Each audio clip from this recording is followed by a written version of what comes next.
अगर आप global trade route map को ऑब्जर्व करो तो आपको पता चलेगा कि पाकिस्तान में एक नया पोर्ट बन रहा है, श्रीलंका में एक नया हार्बर बन रहा है, अफ्रीका और यूरोपों में तक टर्मिनल्स और हार्बर्स बनाए जा रहे हैं। और दिक्कत ये नहीं है कि यहाँ पर सिर्फ हार्बर बन रहे हैं, क्योंकि आपको लग सकता है कि हार्बर बन रहे हैं, पोर्ट्स बन रहे हैं तो ग्लोबल ट्रेड के लिए वो अच्छी बात है। दिक्कत उनकी नहीं है, दिक्कत है वो देश जो ये सब बना रहा है, चाइना। और चाइना मतलब कि चाइनीज गवर्नमेंट ये सब नहीं बना रही, चाइनीज कंपनीज वो चीजें एक्वायर कर रही है। अगर आप ऑब्जर्व करो तो धीरे धीरे ऐसा लगेगा कि क्वाइटली ग्लोबल ट्रेड का जो मैप है वो रीडिजाइन हो रहा है। और ये कोई कोइंसिडेंस नहीं है, एक मैसिव इंफ्रास्ट्रक्चर प्रोजेक्ट, दुनिया भर में पोर्ट्स, रोड्स, ट्रेन ट्रैक्स, ये सब बनाने का ये जो मैसिव इंफ्रास्ट्रक्चर प्रोजेक्ट चाइना ने हाथ में लिया है, इसका एक नाम भी है, belt and road initiative.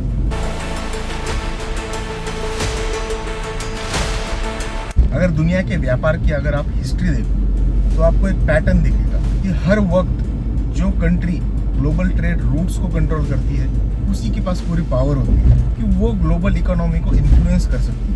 Example के तौर पर जब रोमन एम्पायर था, रोमन एम्पायर के कंट्रोल में मेडिटेरियन ट्रेड रूट था पूरा। अरब व्यापारी इंडियन ओशन कंट्रोल करते, और फिर यूरोपियन एम्पायर्स आए, पोर्तुगीज, डच, ब्रिटिश, और उन्होंने ओशियंस पर नेवल रूट्स कंट्रोल किए। ब्रिटिश एम्पायर का तो एक फेमस फ्रेज भी है, the empire on which the sun never sets, क्योंकि उनके शिप्स दुनिया के हर ओशन में चल रहे थे। सिंपल इक्वेशन था, ट्रेड रूट्स कंट्रोल करो तो इकोनॉमी कंट्रोल करो। अब थोड़ा सा पीछे चलते हैं, उस वक्त एक ट्रेड नेटवर्क था जिसे हम सिल्क रोड के नाम से जानते हैं।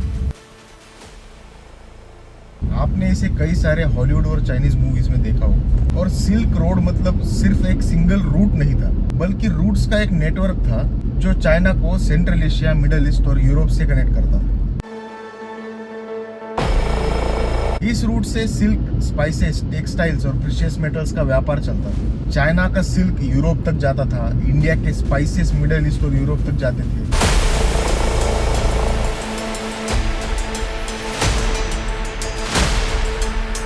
और व्यापार के साथ सिर्फ चीजें ट्रांसफर नहीं होती, व्यापार के साथ आइडियाज भी ट्रांसफर होती है, जैसे कि paper making, gun powder, mathematics, astronomy.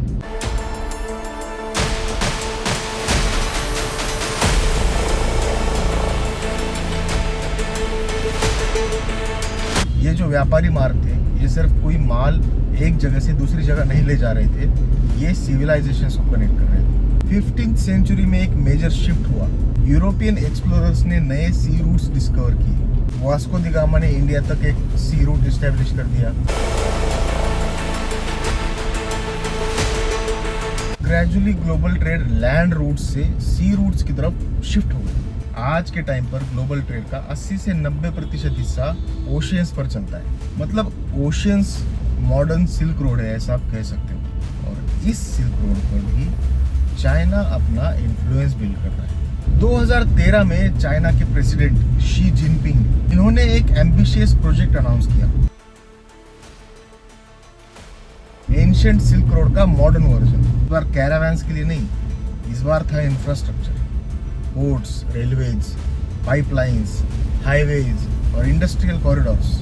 इस प्रोजेक्ट को नाम दिया गया बेल्ट एंड रोड इनिशिएटिव। इसका स्केल इतना बड़ा है कि मॉडर्न इकोनॉमिस्ट इसे मॉडर्न हिस्ट्री का लार्जेस्ट इंफ्रास्ट्रक्चरल प्रोजेक्ट बोलते हैं। चाइना अब तक इस प्रोजेक्ट में $1 ट्रिलियन से ज्यादा इन्वेस्टमेंट कर चुका है। और दुनिया के 140 से ज्यादा देश डायरेक्टली या इनडायरेक्टली इसका हिस्सा बन चुके हैं। BRI का सबसे इंटरेस्टिंग पार्ट है पोर्ट्स, कि ग्लोबल ट्रेड जो है अगर वो ओशियंस पे चल रही है तो उसका हार्ट पोर्ट्स होते हैं। हर कंटेनर शिप को कहीं ना कहीं तो डॉक होना ही है ना, हर कार्गो को अनलोड होना ही है। और जो लोग या जो देश पोर्ट्स कंट्रोल करता है वो ट्रेड फ्लोज को इन्फ्लुएंस कर सकता है। एग्जाम्पल के लिए Gwadar port in Pakistan, China ने इस पोर्ट में बिलियंस ऑफ डॉलर्स इन्वेस्ट किए हैं और इसे चाइना पाकिस्तान इकोनॉमिक कॉरिडोर का सेंट्रल हब माना जा रहा है। आइडिया ये है कि मिडल ईस्ट से जो ऑयल टैंकर्स आ रहे हैं वो ग्वादर पोर्ट तक आए और फिर वहां से पाइपलाइंस और हाईवेज के जरिए चाइना तक पहुंचे, चाइना के जो वेस्टर्न रीजन्स है वहां तक पहुंचे। इससे चाइना को एक अल्टरनेट एनर्जी रूट मिल जाएगा। करंटली चाइना का majority oil supply middle east से आता है, अगर वो रूट ब्लॉक हो जाए तो ये रूट खुला रहेगा। अब इसका दूसरा एग्जांपल है हम्बानतोटा पोर्ट इन श्रीलंका।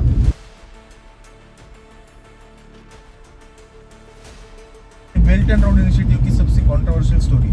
चाइना ने यहाँ पे हम्बानतोटा में पोर्ट्स बनाने के लिए श्रीलंका को बहुत सारे लोन्स दिए, लेकिन प्रोजेक्ट कमर्शियली सक्सेसफुल नहीं रहा। श्रीलंका डेब्ट रीपे नहीं कर पाया और 2017 में पोर्ट को 99 ईयर के लीज पर चाइना को दे दिया।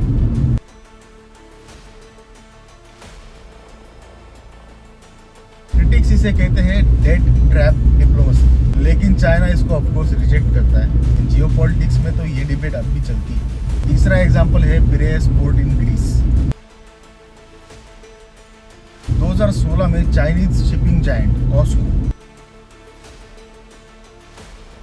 इसने इस पोर्ट का मेजॉरिटी स्टेक एक्वायर किया।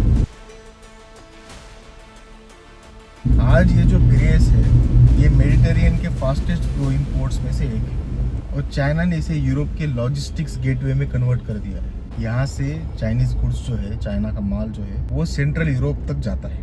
चौथा एग्जांपल है जिबोटी।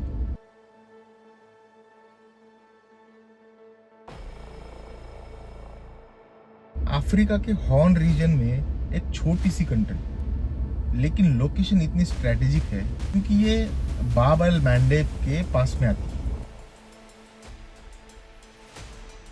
बाब एल मैंडेब एक चेक पॉइंट है जो हमने देखा है, जहां से रेड सी और इंडियन ओशन कनेक्ट करते हैं। 2017 में चाइना ने यहाँ फर्स्ट ओवरसीज मिलिट्री बेस भी बनाया।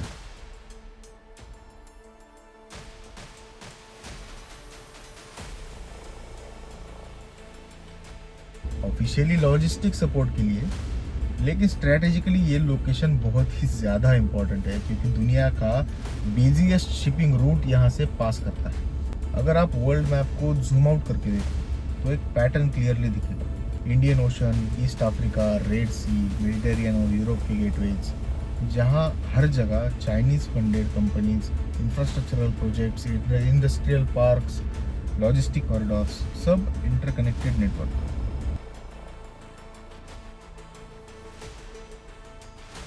और इंटरेस्टिंग बात यह है कि चाइना ऑलरेडी दुनिया का लार्जेस्ट ट्रेडिंग नेशन है। दुनिया के टॉप 10 बिजीएस्ट कंटेनर पोर्ट्स में से 7 तो चाइना में ही है। शांघाई, निंगबो जोशान, शेंजेन, वांगझोउ, क्विंगदाओ, तियानजिन और हांगकांग।